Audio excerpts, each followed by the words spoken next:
there to be. Past simple. Last Saturday, Peter and Alice were at their grandparents' house for lunch. There was roast chicken. There were vegetables. There wasn't any rice. There weren't any pizzas.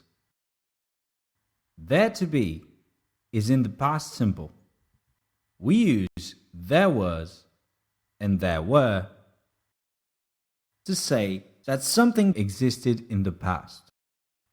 We use there wasn't and there weren't to say that something didn't exist in the past.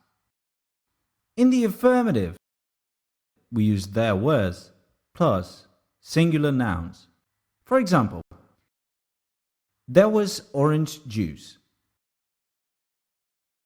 And there were plus plural nouns.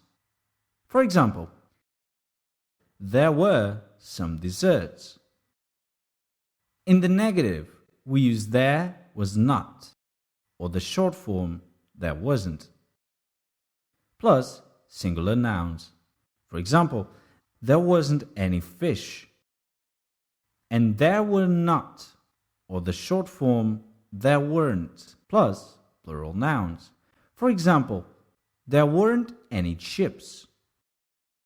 To ask questions, we place was or were before there. For example, was there a cake? Were there any oranges in the fruit salad? This is how we answer those questions. Yes, there was. Yes, there were. They are short answers. Let's see some more examples. Were there any chips? No, there weren't. Was there any rice? No, there wasn't. Remember this.